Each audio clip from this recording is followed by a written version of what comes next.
I mean, listen, 34 sacks, total is amazing. He played in that 3-3-5, which I don't like.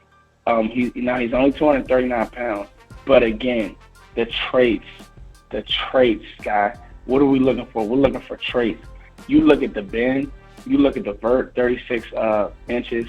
The trace, guy, the bend. The bend, you can see that he can pick up a quarter while turning, and that's what you're looking for, because when those tackles have been setting all game, and then now you can get on the edge.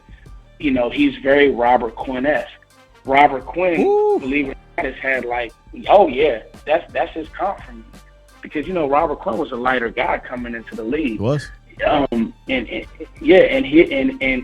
McDonald put on weight, Scott. Like, he'll get bigger. I mean, his frame, you can see clearly that his frame will stand for him to be able to get 20, 30 pounds bigger. You just don't know if he's going to lose that athleticism. And obviously, year one, he won't be that. But this guy, to me, he just screams off the tape, because in a 3-3 stack, for those of you listening who don't know, it's just hard because of basically the alignment and what you're asked to do with dealing with those tackles, and teams run so many double teams, so you got to take care of that first. You really can't just go get the quarterback. If I had Will McDonald year one, just go get the quarterback, Will. Just be a game wrecker. And I think that the right defensive coordinator who looks at this guy, looks at his speed, looks at his height and his arm length, they're going to say, man, let's just let him get the quarterback year one, and we'll worry about the rest as he gets better. Yeah, as he gets older. And this is a guy who is more in a realistic range. We talk about Will Anderson when we talk about Tyree Wilson and those guys. This is more or less just kind of viewing the edge class, right, from top to bottom. Well, top to the about, let's say, second round. But Will McDonald is a real life chance that you can get him, to the point that I think that's why you saw Dan Quinn go out there and work him out. And we saw this happen last year. They went out and worked out Sam Williams, and Dan Quinn fell in love with Sam Williams. Now, could you say overkill with Sam Williams and Will McDonald and Micah and D-Law? And maybe.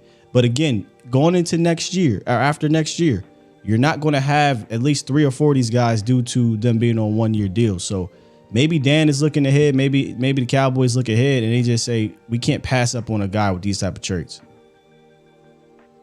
Yeah, and I mean, he has some outside linebacker ability too if Dan wants to change his fronts up a little bit. See, Dan Quinn is the DC that I trust with these guys. Right. Because he's seen it all. He knows, he's seen it all. He'll have a plan. He'll run different packages out there. He's not so Rod Marinelli-esque that he's like, oh, this is what we do no matter what. That's not Dan Quinn. And I appreciate that in him. And I think that's what makes him a good coach. He's shown the ability to adjust. He's shown the ability to camouflage with his packages. I mean, Sam Williams got a lot of reps, like in big time moments.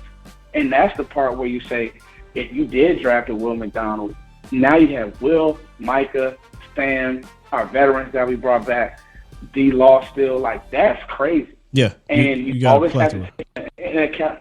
Yeah, you got a plethora. And listen, there's no team that's going to complain about having too many pass rushers. I don't care what anybody says.